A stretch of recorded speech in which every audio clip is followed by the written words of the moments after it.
Le 11 mai 1973, Omar Blondin Diop, âgé seulement de 26 ans, était découvert mort dans des circonstances tragiques dans sa cellule de la prison de Gorée. Cette disparition avait causé le choc et l'effroi au sein de la jeunesse sénégalaise et malienne. Le Mali et le Sénégal étant liés par le destin, les plus hautes autorités du pays se souviennent et lui rendent hommage. Le 11 mai, c'est également l'anniversaire de la disparition de Bob Marley, icône musicale. Le Jamaïcain a rencontré un succès planétaire et reste le musicien le plus connu et le plus adulé de l'univers du reggae. Pour ce 33e anniversaire, ses fans du Mali ont organisé de nombreuses activités. Notre page culture ouvre une fenêtre sur le mouvement Rastafari du Mali.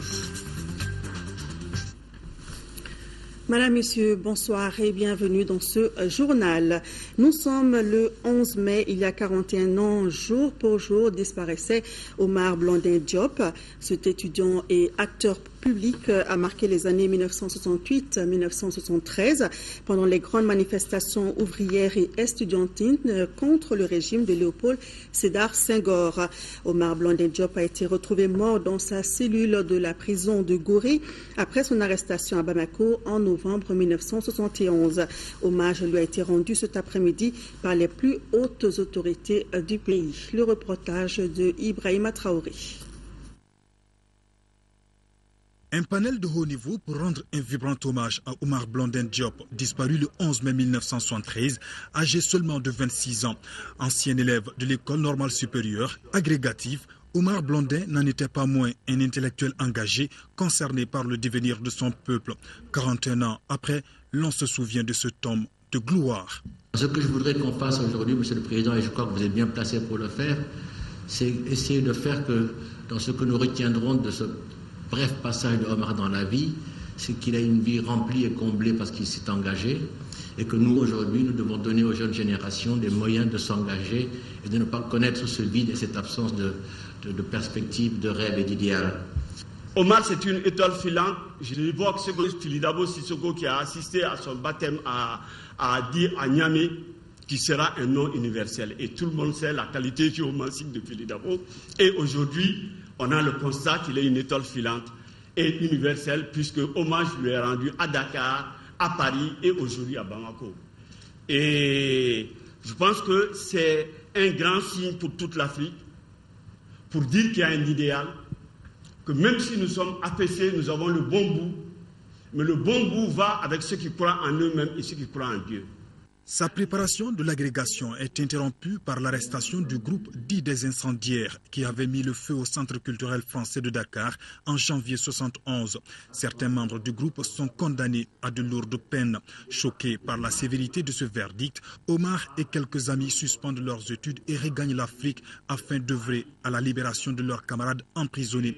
Arrivés à Bamako après un périple qui les conduira successivement de Syrie en Érythrée, puis à Alger et Conakry, ils ne parviendront jamais au Sénégal. Ils sont arrêtés préventivement au Mali, puis extradés à Dakar avant d'être jugés et condamnés. Nous sommes des Bamakois. Nous sommes des Bamakois et nul n'en avait conscience plus qu'Omar. Que serait devenu Omar? Je ne peux pas dire ce qu'il serait. Mais ce que je peux dire de façon certaine, c'est que sans doute les paradigmes politico-institutionnels d'aujourd'hui, qui explique le monde d'aujourd'hui, ne lui aurait pas paru particulièrement pertinent. Ni un certain nationalisme primaire qui a servi de fonds de commerce, ni une certaine vulgate marxiste qui a donné naissance à toutes sortes de variantes de socialisme africain, ni, je dirais, le discours postmoderniste qui se veut une réponse également à des problèmes nouveaux. Je pense cependant que il est certain qu'un homme comme Omar aurait sans doute, à l'image de Gramsci, refusé le transformisme qui permet à des États de décapiter des élites. Mais il n'aurait certainement pas non plus cédé au messianisme des élites qui fait croire que les intellectuels ou les élites intellectuelles ont un rôle de leader à jouer dans la transformation sociale. Il ne cherchait pas à écraser ceux qui n'étaient pas d'accord avec lui comme moi. avec la force de ses arguments. Il cherchait au contraire à tenter de les gagner patiemment à ses vues, sans les heurter, en leur montrant les faiblesses de leurs propres positions. Cette discussion révélait toujours son attachement profond pour l'Afrique et son désir de hâter l'émancipation des peuples africains. Il disait, et là je peux presque mettre des guillemets, nous devons faire en sorte qu'à l'heure de notre mort, nous partions avec un peu moins d'amertume que la génération de nos parents qui nous a laissé une Afrique divisée, affaiblie et dominée. Je me sens aujourd'hui un peu plus de son bord, et c'est du plus profond de mon cœur que je lui dis « Hasta siempre, Omar ». Il voulait que l'Afrique recouvre sa dignité, que l'Afrique soit respectée et que l'Afrique joue un rôle dans l'histoire mondiale. Et le nationalisme est important aujourd'hui parce qu'il a été discrédité à partir du milieu des années 60. On nous a fait croire qu'être nationaliste était une mauvaise chose, que le combat nationaliste avait échoué. On a eu honte de nous-mêmes et progressivement nous avons abdiqué. L'Afrique est entrée dans une longue nuit marquée par l'ajustement structurel où on a démantelé nos États, on a appauvri nos États, on a remis en cause tout ce pour lesquels nos pères avaient combattu. Et aujourd'hui, nous vivons des tragédies multiples. Omar Blondin Diop a été découvert mort dans des circonstances tragiques dans sa cellule. Dakar va immédiatement s'embraser sous la colère d'une jeunesse insurgée. Elle descend dans la rue pour exprimer son indignation. Des manifestations spontanées sont organisées un peu partout dans le pays.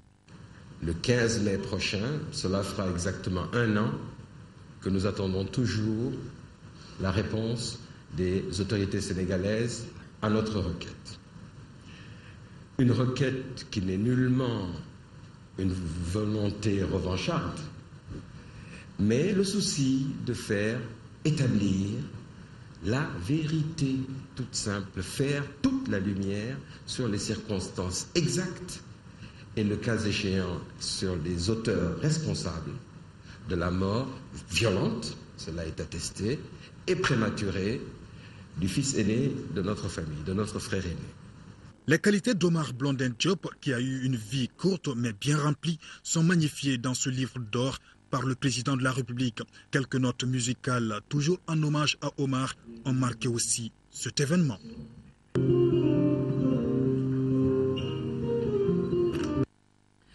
Pour le chef de l'État, Omar Blondin Diop incarnait la lumière.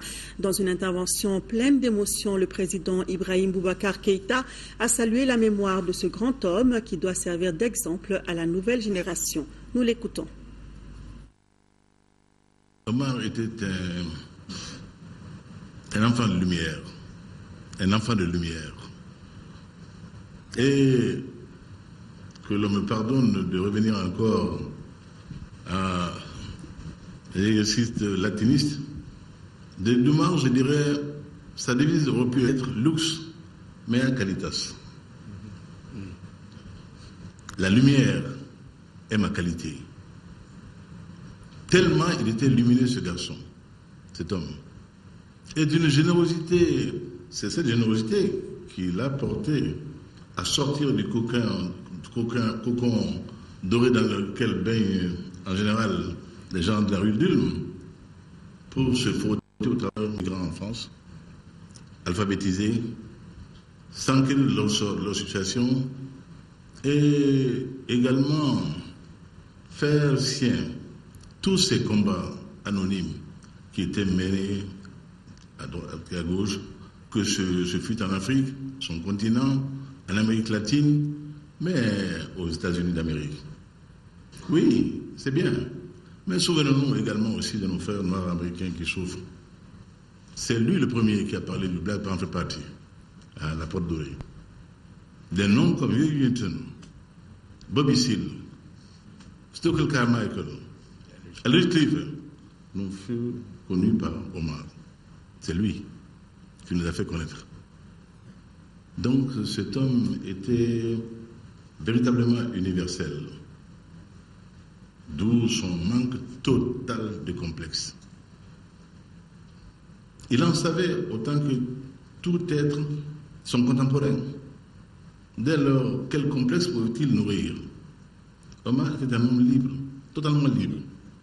Libre du fait de son savoir immense, libre par ses dispositions personnelles, intellectuelles, psychologiques et culturelles. Notre père Blondin était un homme libre et que ses enfants aient été ces hommes libres qui parfois ont payé cher cette liberté-là, n'était pas pour surprendre. Ma dernière rencontre avec lui, ce fut chez mon aîné Dibel et ma sœur Margot. Le combat pour que d'autres profitent de cette liberté que l'on voudrait pour soi, que nous soyons dans un monde de partage, un monde d'échange, un monde de convivialité, de communion, qui n'exclut pas la pratique de la lutte pour la survie. Omar fut à tous égards, chers amis, cet être de lumière que Paolo Coelho célèbre dans ses différents ouvrages, L'alchimiste, Sur le bord de la rivière Piètre, je me suis assis, j'ai pleuré, etc. Voilà le parcours d'Omar et les souvenirs que j'ai gardés de cet homme merveilleux. Omar, merci, tu n'as pas vécu en vain. Voilà, à l'instant, le chef de l'État qui a rendu un vibrant hommage à l'étudiant Omar Blondin Diop, disparu il y a 41 ans. Et toujours dans le cadre de la commémoration de la disparition d'Omar Blondin Diop, le président de la République, Ibrahim Boubacar Keïta, offre en ce moment même à Koulouba un cocktail à la délégation sénégalaise. Une autre manière de magnifier le Yatria malien et de rester solidaire dans les grands moments.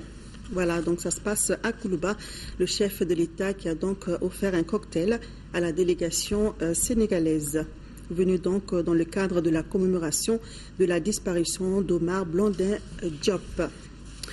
La jeunesse malienne était face au ministre de l'Emploi et de la Formation professionnelle hier. Au cours de la rencontre initiée par le Conseil national des jeunes, le ministre Mahaman Babi a expliqué les programmes d'activité de son département pour les années à venir. La rencontre aura permis de mieux comprendre les politiques mises en œuvre pour lutter contre la pauvreté à travers l'emploi des jeunes au Mali. Le reportage de Abdraman Maïga. Le ministre Mahaman Babi a, au cours de cette rencontre, expliqué aux jeunes les différents programmes élaborés par le Mali dans les secteurs de l'emploi et de la formation professionnelle pour les prochaines années. Parmi ces initiatives, le programme décennal de l'emploi et de la formation professionnelle. Ce projet, qui coûtera en 3 ans 300 milliards de francs CFA, permettra au Mali de traduire en actes concrets la vision du président de la République et de répondre avec efficacité aux différentes sollicitations de la jeunesse malienne. Le PRODEFPE, justement, regroupe en plus du ministère de l'Emploi, je pense, 13 autres ministères. Donc nous cherchons 300 milliards de francs CFA. Il y a une partie qui est mobilisée, mais nous sommes en train de chercher à peu près 300 milliards de francs CFA pour financer les 3 premières années de mise en œuvre du PRODEFPE. Donc, et toutes ces ressources-là, en réalité, les bénéficiaires en seront les jeunes que vous êtes. À travers cette initiative, le Conseil national des jeunes du Mali vise 2 objectifs. Il s'agit dans un premier temps de rompre la barrière entre ses membres et les membres du gouvernement et dans un second temps de renforcer les capacités des futurs bâtisseurs du Mali sur les programmes de développement. Un programme très ambitieux qu'il a déroulé tout à l'heure avec de très belles perspectives auquel je pense que le Conseil national va participer pour beaucoup, va jouer un rôle décisif de manière à mobiliser les jeunes autour de tout ce qu'ils veulent faire. Compte tenu de l'importance de cette rencontre pour les jeunes, le président du Conseil national des jeunes a invité ses camarades à plus d'engagement et de détermination pour tirer le maximum de profit de ces opportunités. Faire du Mali une destination privilégiée pour les investisseurs étrangers en vue de créer des emplois, c'est l'objectif du forum initié hier samedi par le collectif français solidaire. Le collectif entend donc faire de notre pays un pôle attractif dans le domaine des investissements au regard des potentialités dont il dispose. Le reportage de Nouroum Sissoko. À travers ce forum, le collectif entend aider l'économie malienne en rassurant les investisseurs des multiples opportunités qu'offre le pays. Le Mali a toutes les chances. On a la matière première, on a la possibilité d'avoir une agriculture. Tout le pays peut être cultivé. On a le fleuve Niger qui traverse le pays. On a tous les atouts en main pour réussir. Il n'y a plus qu'à travailler. Pour atteindre ces objectifs, le collectif a déjà un carnet d'adresses selon son président. Nous sommes en contact avec beaucoup de chefs d'entreprise. J'ai écouté tous les chefs d'entreprise qui m'ont parlé de leurs doléances. Nous allons faire venir ces investisseurs, mettre en contact déjà les entreprises qui sont sur place avec les entreprises qui veulent venir investir, mettre toute cette collaboration en place pour créer des emplois au Mali. Le retour de la paix, la sécurité énergétique et la baisse des taxes sur les entreprises sont des facteurs qui attirent les investisseurs à en croire le président. Il faut quand même se dire la vérité. Il faut 2-3 ans. Il faut que les choses se mettent en place au Mali, pour que les affaires commencent à reprendre au Mali. Ces gens-là vont ouvrir les yeux, vont venir investir. Dans son projet, le collectif français solidaire bénéficie de l'appui de franco-maliens. De l'emploi des jeunes, il en a été également question lors de la rentrée politique de la sous-section du Parti citoyen pour le renouveau PCR. C'était à Kinzandougou, dans la commune du Mandé, dans le cercle de Kita. Le reportage de Garibou Pérou. Qu'il s'agisse des jeunes ruraux, urbains ou migrants, les besoins de la jeunesse malienne sont connus de tout le monde. Très préoccupé par la question, le Parti citoyen pour le renouveau PCR a choisi dans le cadre de sa rentrée politique le thème de la création d'emplois des jeunes en milieu rural. Le chômage que les jeunes vivent dans ce pays est connu de tout le monde, de toutes les familles. Dans toutes les familles, on a au minimum un chômeur par famille. Donc la question première, c'est quand même l'emploi, la formation. Et donc, c'est vraiment ce besoin-là qui sont là. Ousmane Ben Fana Traoré, président du PCR, souligne que notre pays sort d'une grave crise. Il va de soi que sa croissance baisse. Après une telle crise, il faut un espace de confiance avec la jeunesse afin de dynamiser le développement. Que chercher du travail aussi est un travail. Aujourd'hui, notre jeunesse aussi le sait. Donc je suis convaincu que notre parti, qui aujourd'hui est en lien avec l'international libéral, avec le réseau libéral africain, aujourd'hui est en train de tout faire pour que des entreprises se délocalisent chez nous. Nous savons aussi que nous avons une jeunesse dans ce pays qui est une jeunesse talentueuse, une jeunesse qui a beaucoup de talent. Et cette jeunesse a besoin aujourd'hui qu'on lui fasse confiance, qu'on donne la chance à de jeunes talents, pour que ces jeunes talents aujourd'hui puissent vraiment avoir accès à des fonds, puissent avoir accès à des crédits pour créer de l'emploi et stimuler notre économie. Puisque le Parti citoyen pour le renouveau PCR est dans une organisation internationale, il peut donc mettre à profit ses relations dans la création d'emplois des jeunes au Mali. Vous le savez, le ministre de l'Éducation est à Caille pour voir comment se porte l'école dans la région. Il se trouve que le système éducatif de la région se détériore progressivement au profit de l'orpaillage. Un constat triste qui a obligé Togola Jacqueline Marinana à visiter la zone aurifère pour échanger avec les orpailleurs. Le récit de nos envoyés spéciaux, Mamouro Sidibé et Seiba Kouyati. S'il y a une activité aujourd'hui préjudiciable au système éducatif malien, c'est bien l'orpaillage. La forte mobilité des jeunes vers ces zones a obligé le ministre à se rendre à Sakola Bada dans le cercle de Kenyeba pour échanger avec les orpailleurs. Ce que j'ai vu m'inquiète énormément. Parce que j'ai vu dans les placères que j'ai eu à visiter de jeunes enfants en âge scolaire, là, abandonnés à eux-mêmes. Et en plus de cela, il y a ceux qui ont déserté les classes pour aller dans les placères, pour chercher de l'or. Donc, c'est une situation très grave. Et il faudrait qu'il y ait vraiment une concertation de toutes les parties prenantes, que ce soit le ministère des Mines, de l'Éducation, les parents. Il faudrait qu'on se mette tous ensemble pour réfléchir à ce problème et chercher des solutions idoines pour sauver l'école dans la localité de Bafoullabé et également à Kita, parce qu'au lycée de Kita, au moins la centaine d'élèves ont déserté les classes pour aller chercher de l'or. Le danger est là, il faut vite agir pour sauver les innocents. Les écoles de Kéniéba, Kita, Bafoullabé et dans une commune mesure, la région porte déjà le coup. Si on veut relancer l'école, il faut créer des activités génératrices de revenus pour les parents de ces enfants. On a déjà vécu un exemple. Il y a l'ONG RAC qui a accompagné un village minier ici, Saint-Seco. Là maintenant, c'était une école communautaire qui a fini par devenir une école publique et aujourd'hui la fréquentation est bonne parce qu'on a créé des ASR pour les femmes. En plus de l'éducation, tout le secteur du monde rural est menacé. Le ministre de l'Équipement, des Transports et du Désenclavement a profité du lancement de la route Kéniéba-Faléa pour remettre des kits de protection au village de Kéniéba. Comme on le dit, mieux vaut prévenir que guérir et avec les prochaines nouvelles routes, les chefs de village craignent des accidents au quotidien. Le reportage de nos envoyés spéciaux, Mariam Sagara et Aliou Touré. Les habitants le long du tronçon Bamako-Kéniéba qui recevaient des kits de sécurité des mains du ministre ont à leur tour attiré son attention sur la fréquence d'accidents dus à l'excès de vitesse des chauffeurs imprudents. Ils ont souhaité la pose des ralentisseurs sur la RN2. La route c'est une chose, mais l'utilisation de la route ici c'est une deuxième chose. Les routes ne sont pas faites pour tuer les gens, au contraire les routes sont faites pour vraiment servir les populations. Nous avons été saisis du fait que les chauffeurs roulent à des vitesses sur le tronçon. Dans ce cadre, ils nous ont posé plusieurs solutions, parmi lesquelles ils nous ont dit de mettre des ralentisseurs. Mais comme vous le savez, sur des autoroutes de cette dimension, on ne peut pas mettre des ralentisseurs à tout moment. Dès que nous sommes arrivés à Kéniéba, nous avons fait une réunion de travail qui a permis de dégager au moins 3 pistes de solutions. Une des pistes, c'est de faire en sorte que les panneaux de limitation de vitesse figurent effectivement sur la route, ce qui n'est pas totalement le cas.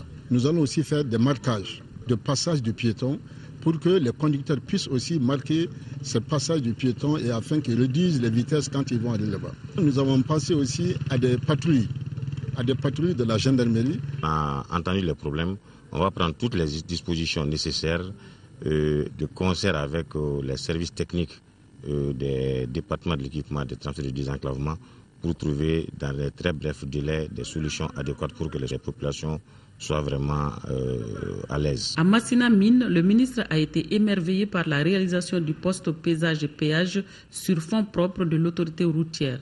Ce dispositif renforce la sécurité et appuie l'économie malienne, a-t-il constaté. Ça crée de l'emploi. Vous avez vu que c'est un poste qui emploie à peu près 23 personnes. Et vous verrez aussi que c'est des infrastructures qui, une fois réalisées au niveau d'une localité, valorisent la localité. Sans compter que ces postes apportent quelque chose à la commune dans laquelle c'est implanté. Cette journée marathon s'est terminée par des échanges entre responsables des sites miniers et la délégation, précédée par la rencontre des cadres de cercle de Kéniéba. Parlons de la présence de la MINUSMA à Kidal pour évaluer les activités déjà menées et identifier de nouvelles missions pour la MINUSMA. Plusieurs représentants des Nations Unies viennent de séjourner à Kidal. Ils y ont rencontré le gouverneur, les maires et l'ensemble des chefs des services régionaux. Les sujets abordés sont dans ce reportage de Temoko Sagara. Cette mission est composée de hautes personnalités des Nations Unies chargées entre autres de la défense des droits de l'homme, de la police et du développement. Elle est venue à Kidal pour savoir réellement ce qui se passe dans la région et évaluer la présence ici de la MINUSMA dont le mandat expire au Mali le 30 juin 2014. Oui, nous sommes à Kidal avec une délégation de New York parce que le Conseil de sécurité a demandé de renouveler le mandat des Nations Unies à Mali. Ça commence en juillet et il y a des négociations maintenant avec votre gouvernement pour voir comment la communauté internationale peut accompagner les Maliens dans la meilleure façon. Sitôt arrivée, la délégation a rencontré l'administration générale et le maire de la commune urbaine de Kidal. Ici, le gouverneur Adama Kamisoko a présenté la situation géographique de la 8e région avant d'évoquer le retour effectif de l'administration dans la région depuis le 11 juillet 2013, mais qui travaille dans des conditions très difficiles. Les visiteurs du jour sont aussi informés qu'à Kidal, l'insécurité est récurrente. Le manque de moyens de communication, d'électricité, d'eau et des infrastructures routières constituent des goulots d'étranglement pour l'administration et pour la population. Le retour des 1029 réfugiés et recensés a été aussi évoqué. Les autorités régionales ont fait des propositions allant dans le sens de l'accélération du cantonnement des groupes armés, la réconciliation et la poursuite des préparatifs des élections communales. Avant de quitter la 8e région, ces cadres des Nations Unies promettent de rencontrer la société civile et des représentants des groupes armés. À présent, en direction Gao, où se trouve la base de l'opération Serval. Vous le savez, le 8 mai dernier, l'opération Serval a perdu le sergent Marcel Kalafu de la Légion étrangère de l'armée française. Il a perdu la vie à Tessalit. L'opération Serval et ses alliés, les forces armées maliennes et la MINUSMA, ont rendu un hommage au sergent disparu. C'était avant le rapatriement de son corps en France. Daouda Zoumana Traoré. Les différentes forces engagées sur le théâtre des opérations au Mali n'ont d'autre mission que la recherche de la paix, dira le général Foucault, commandant de la force Serval, en rendant hommage au sergent Marcel Kalafout, qui a perdu la vie en mission. Cette légitime cause, le commandant parachutiste l'a exécuté jusqu'au bout, au Gabon, en Afghanistan, en République centrafricaine, avant d'atterrir au Mali en mars dernier. À la lumière du vécu de ce légionnaire de 26 ans, le général Foucault a surtout apprécié sa belle expérience opérationnelle qui illustre en même temps son abnégation dans le travail bien fait. La grande représentativité des corps des forces armées françaises, maliennes et de la MINUSMA atteste cet aspect. Mais cette disparition n'entamera en rien la poursuite de la mission. Les frères d'armes de Kalafout comptent mettre fin à ce désordre créé par les terroristes dans le désert du Mali. Le gouverneur de la région de Gao, Omar Baba Sidibé, les membres de son cabinet, le maire de la commune urbaine, le préfet et les chefs de service de Gao ont pris part à cette cérémonie. Le corps du militaire Marcel Kalafout a été conduit en France par vol spécial. Nous restons à Gao et nous parlons de gestion de conflits. L'ONG Carrefour Développement vient de lancer le projet d'appui à la cohésion sociale et au renforcement d'un dialogue national à Bourem. Financé par le PNUD à près de 19 millions de francs CFA, le projet devra renforcer les capacités des institutions et de la société civile en matière de prévention et de gestion de conflits. Drissa Kone. C'est par un sketch de sensibilisation sur le vivre ensemble que les activités de lancement du projet d'appui à la cohésion sociale et au renforcement d'un dialogue national à Bourem ont démarré. Ce projet renforcera davantage les acquis sur le processus de paix et de réconciliation dans les 5 communes du cercle, à savoir Tamba, Temera, Tarkint, Taboué et Bourem. Sa mission vise à renforcer les capacités institutionnelles et de la société civile malienne en matière de prévention et de gestion de conflits en général, et particulièrement l'implication des organisations locales, les autorités coutumières, les organisations féminines, les organisations de jeunesse et les médias dans l'élaboration des mécanismes d'analyse et de gestion de conflits. À travers ce projet d'une durée de 4 mois, l'ONG Cadre vient encore une fois de plus manifester sa ferme volonté de participer au développement socio-économique des régions nord du Mali en général et du cercle de Bourem en particulier. Avant la fin de ce projet, l'ONG Carrefour Développement envisage de former et renforcer les capacités de 303 leaders locaux, coutumiers et religieux, ainsi que 202 jeunes et femmes en gestion des conflits et des crises communautaires. On croit que ce projet est un bon projet et on compte se donner la main pour beaucoup travailler et parler le même langage. Les femmes sont la sensibilisation autour de la paix parce qu'on est obligé de vivre en paix ensemble aussi. Parce que pourquoi on est obligé de vivre ensemble? Parce qu'on est né ensemble, grandi ensemble, on est mariés ensemble. L'ONG Carrefour Développement a été créée en août 1994 et l'antenne de Gao a vu le jour en 1998. Promotion au grade supérieur, les artilleurs se retrouvent pour un moment d'échange, de partage et de communion. Cette année, le 366e régiment d'artilleurs n'a pas dérogé à la règle. La fête des nouveaux promus a été célébrée par la famille à Kati vendredi dernier. Daouda Sidiki Diara. Comme dans toute période d'une vie militaire, il y a des moments qui sont mis à profit pour se retrouver et se recréer. La journée de ce vendredi fait partie de ces moments. Elle a permis aux artilleurs du 36e régiment de Kati de renouer avec la tradition. Nous sommes un corps homogène et serein. C'est cet esprit du corps qui nous permet de travailler main dans la main pour les causes et les besoins de notre mission d'appui permanent et efficace. Des unités assoiffées, angoissées et terrifiées. Heureusement, le Sauveur est là. Ce jour est un jour de joie pour nous, artilleurs, mais aussi jour de mémoire pour nos vaillants compagnons d'armes tombés sur le champ de l'honneur, pour la noble cause, celle qu'ils ont juré de défendre au prix de leur sang. Je vais dire la défense de l'intégrité territoriale du Mali. Ces retrouvailles entre anciens et nouveaux artilleurs consacrent la promotion de plusieurs militaires de cette arme au grade supérieur au titre de l'année 2013-2014. Vous savez que les traditions, on a eu tendance à les abandonner dans les forces et je crois que c'est de telles occasions que nous devons saisir pour instituer, revenir aux fondamentaux des forces armées. Les généraux issus de ce corps ont salué cette initiative et prodigué beaucoup de conseils aux jeunes militaires. Il y a trois choses qui me paraissent fondamentales dans une armée et sans laquelle il n'y a pas de victoire. C'est d'abord la discipline, c'est le moral et c'est la cohésion. Tout le monde était là, les artilleurs, les blindés, les fantassins, les transmissionnaires, l'ensemble de l'armée. Bon, même si c'était la fête des artilleurs, il n'y a pas d'artillerie sans infanterie. Il n'y a pas d'artillerie sans blindé. C'est un réel plaisir pour nous de nous retrouver, de retrouver encore cette arme pleine de vigueur, toujours engagée au combat. Et le souvenir de retrouver nos anciens, nos premiers qui nous ont formés, je vais parler du général Tchekoura. Cette promotion ouvre la porte aux nouveaux promis pour des lendemains meilleurs à d'autres responsabilités. C'est pourquoi ils doivent beaucoup s'impliquer pour la cohésion et la grandeur de leurs armes. Des certificats de bonne conduite ont été remis aux anciens artilleurs qui sont partis à la retraite. Voilà, il s'agit bien du 36e régiment d'artilleurs. Dans le monde judiciaire, 16 inspecteurs à l'inspection des services publics ont prêté serment vendredi dernier devant la Cour suprême. C'était à l'occasion d'une cérémonie solennelle publique présidée par le président de la section judiciaire de la Cour suprême.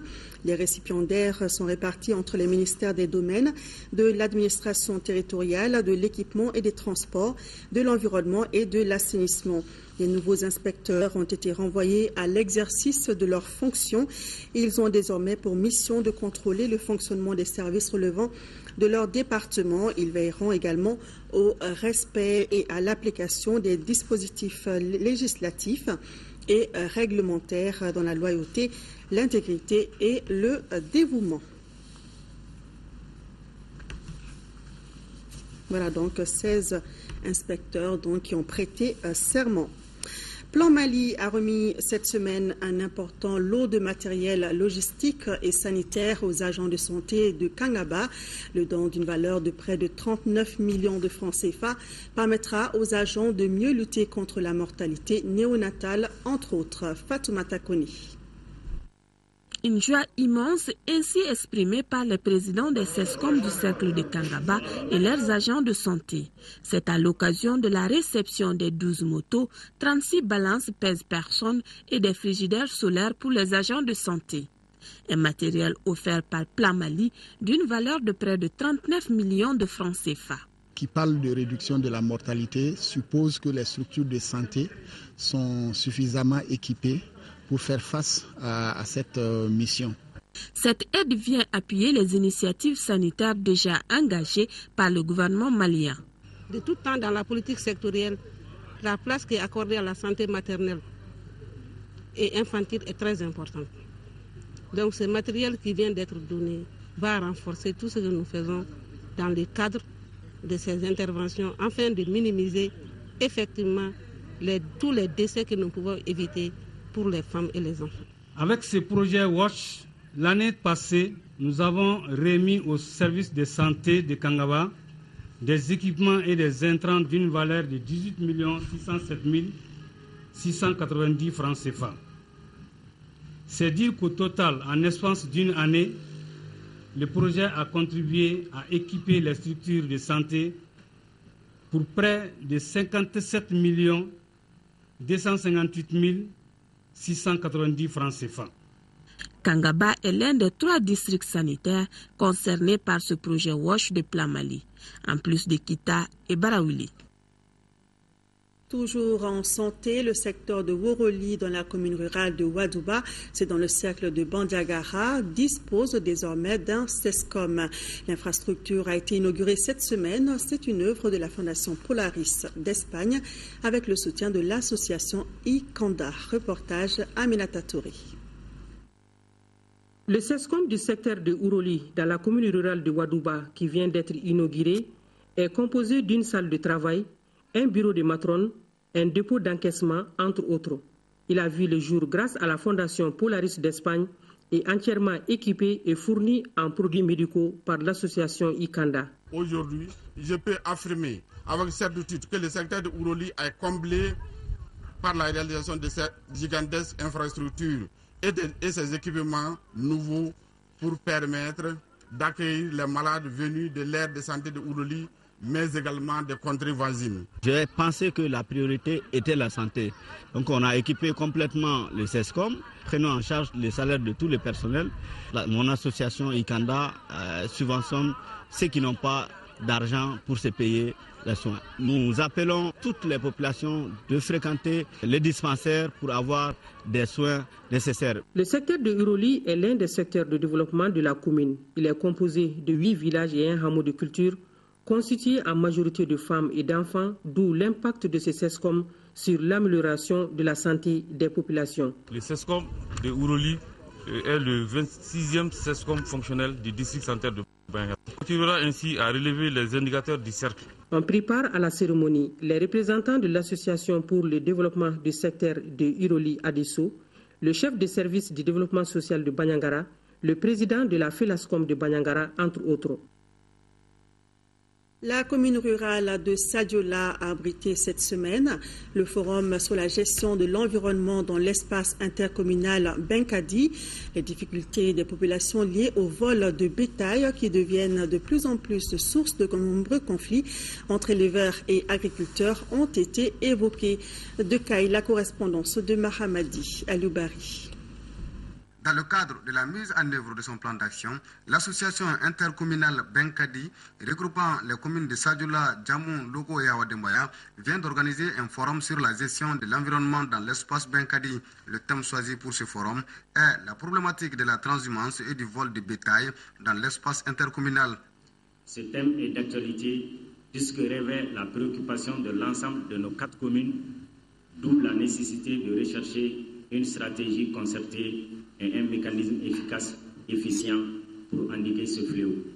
2 jours durant, les participants venus des 4 communes du cercle de Caille ont échangé sur le territoire intercommunal qui constitue une réserve naturelle de pâturage croissant, les points de passage de la quasi-totalité des transhumances venant de la Mauritanie et du Sénégal, afin de faire des propositions d'amélioration à même de circonscrire les difficultés et insuffisances répertoriées. Au moment où les besoins de nos populations deviennent de plus en plus croissants, et cela dans tous les secteurs de développement, l'intercommunalité apparaît aujourd'hui comme une solution pour relever de nombreux défis.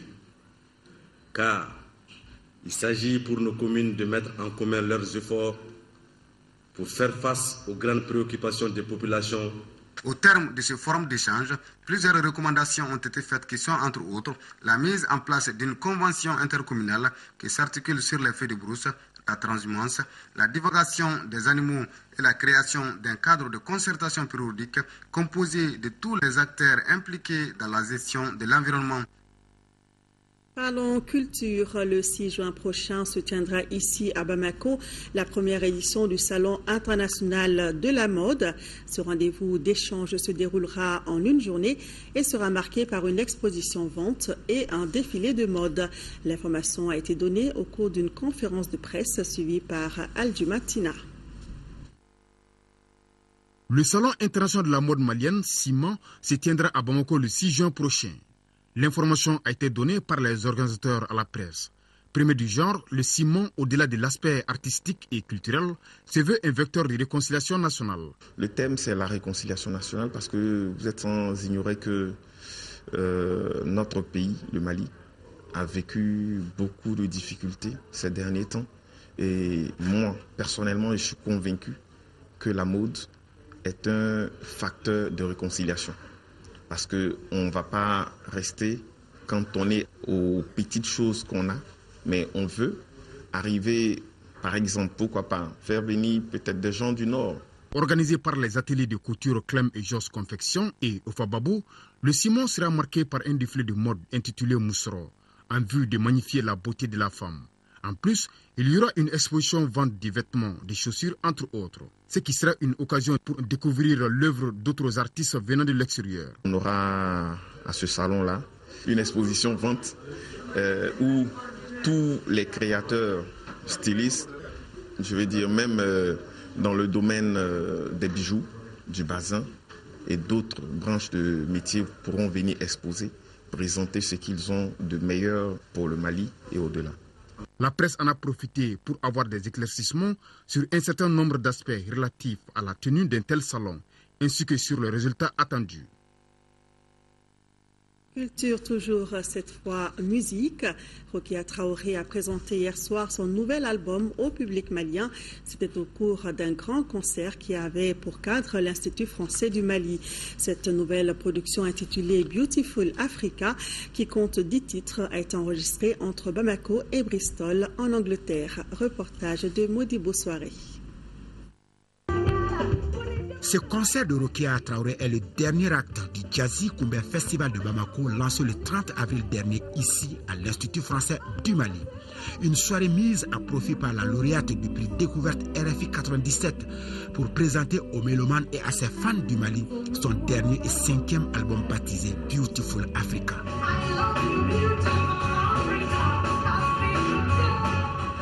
Beautiful Africa marque donc le retour de Rokia sur le marché discographique après plusieurs années d'absence.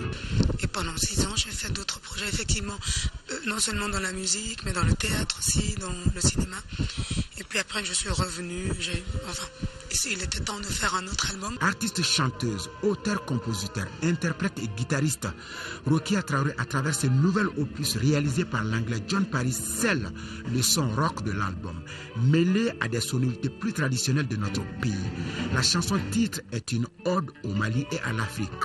Interprétée en bamana, français et anglais, elle a été écrite dans l'urgence avant l'enregistrement au moment de la crise que notre pays a connue. J'étais heureuse que ce soit arrivé pendant que j'étais là, parce que je ne m'imaginais pas vivre ça de loin. Je pense que ça aurait été encore plus terrible. J'avais donc envie, à travers cet album et le titre Beautiful Africa, de chanter toutes mes convictions et ma croyance en ce continent, malgré tous les problèmes. Doté d'une voix exceptionnelle, l'élève du maestro Massamou Wele Diallo, notre star du jour, s'inspire généralement des choses de la vie et autres faits des sociétés pour composer ses chansons. Ça parle d'amour, ça parle de tristesse, des choses de la vie qui nous sont inspirées ou qui me viennent de la vie de tous les jours, qui m'entourent. Pas forcément des choses qui m'arrivent à moi, mais des choses dans ma vie quotidienne qui donnent envie de s'exprimer et d'écrire un texte. Après tout, c'est probablement cela qui me pousse à faire ce métier. Avec un répertoire pertinent et très énergétique, orchestré par sa guitare électrique et le son très rustique des instruments traditionnels, Rokia Traoré a séduit ce vendredi soir un public acquis à sa cause.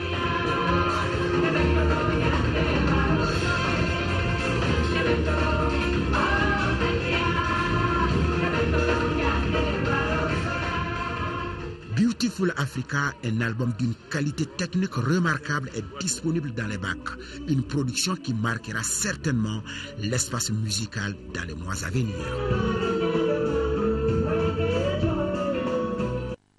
Musique toujours, autre registre, 11 mai 1981, 11 mai 2014, cela fait 33 ans que la superstar disparaissait. Il s'agit de Robert Nesta alias Bob Marley, qui a été le propulseur de la tendance reggae et du mouvement Rastafari. Tout au long de sa vie, le chanteur jamaïcain s'est battu pour la délivrance de l'homme noir. Au Mali, sa mort est commémorée chaque 11 mai par un nombre important de fans, mais aussi et surtout par une communauté de Rasta acquise à sa cause. Nos reporters Abdul Salam Bambara et Cheikh Oumar Sangaré ont naturellement été inspirés cette semaine par cette icône du reggae et le mouvement Rastafari du Mali. Voici leur dossier culture.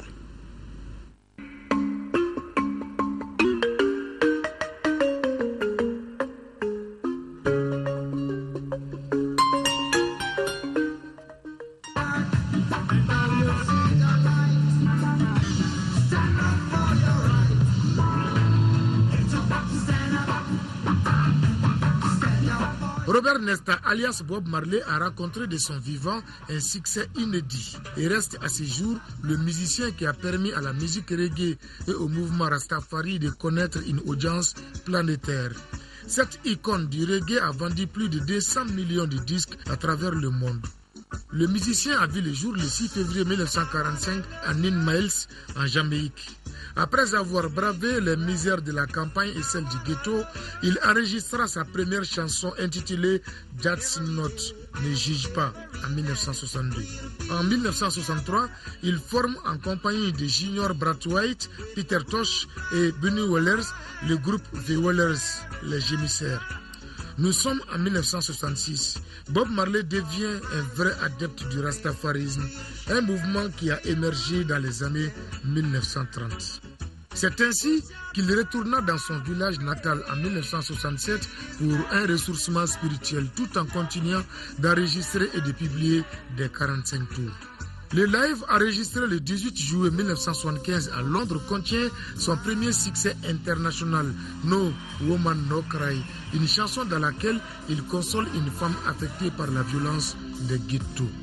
Suivi de Rastaman Vibration en 1976, qui sera le disque le plus vendu du vivant de l'artiste. Rastaman.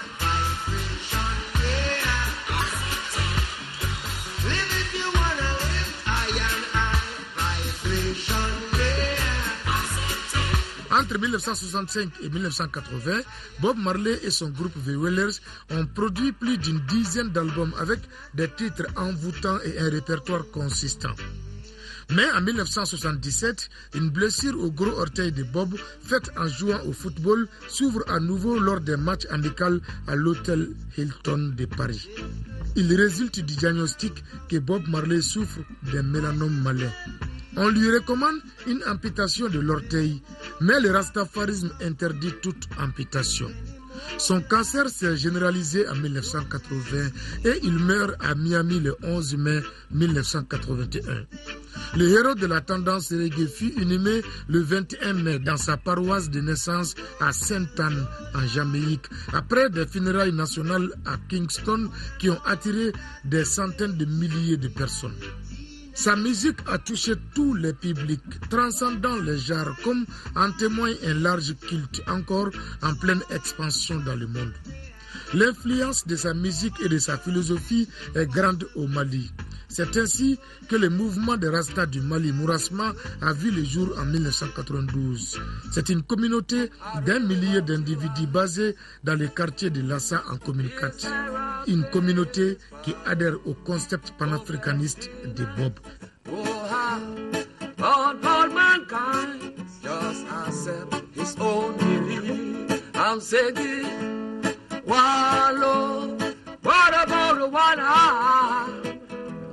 What about the let's get together and feel alright? Bob Marley, il est l'un de ces messagers qui a reçu de bien traduire la souffrance de tout un peuple, tout un continent. Il a réussi a haussé quand même l'image du rastafarisme à un point tel qu'on ne peut que lui rendre hommage et pour commémorer quand même l'anniversaire de sa mort. Vous avez remarqué, il y avait 3 femmes qui faisaient les chœurs avec lui. Il y a Marcia Griffiths, il y avait sa femme aussi, Rita Marley, et il y avait Jody Mowatt. Bob Marley, il avait beaucoup de considération pour la femme. Le reggae est la musique de méditation du Rasta qui s'identifie aux couleurs rouges, jaunes et verts qui sont celles du drapeau millénaire de l'Éthiopie, source du mouvement. Il est végétarien, non violent et adepte de la paix. Un Rasta doit aussi être bon, gentil, sociable, aimer son prochain. Si vous êtes positif dans le cœur, que vous ne pensez pas du mal de votre prochain, que vous vous battez pour que le monde soit positif, vous êtes Rasta. Parolier remarquable, capable de s'approprier les formules du langage populaire, n'hésitant pas à aborder les thèmes les plus contestataires, Bob Marley reste d'abord un symbole d'émancipation et de liberté des peuples. King of Kings, Salam Wadada, peace and love. Don't worry about a thing.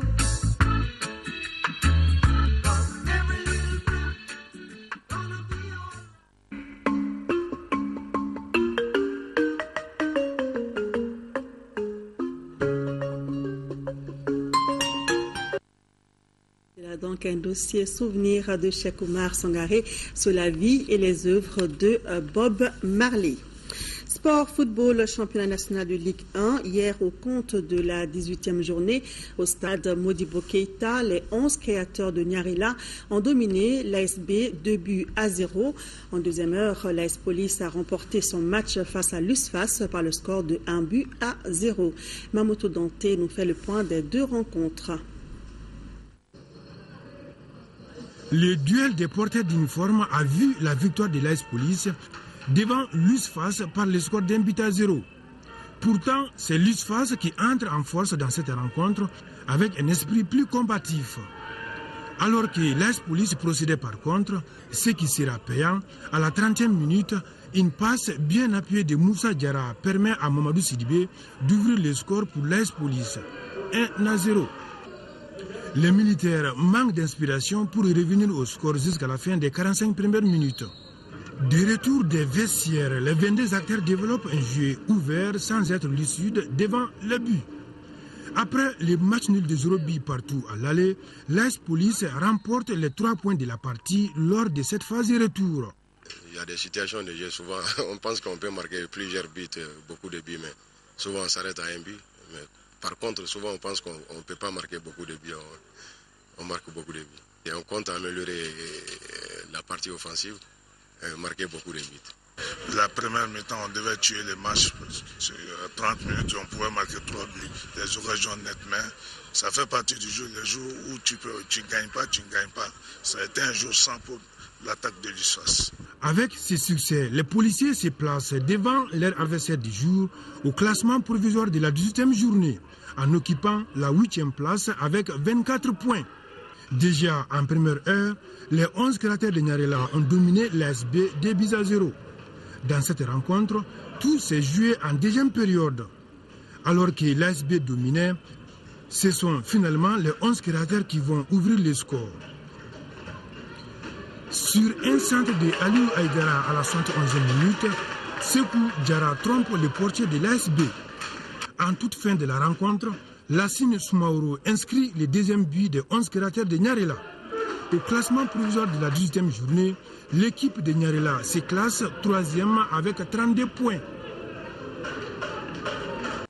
Et toujours au compte de la 18e journée, le Djolibassi a battu le COB 2-0 et match nul 2 buts partout à Ségou entre l'Office du Niger Sport et l'AS Real de Bamako. C'est ce que nous rapporte donc le desk sport de l'ORTM.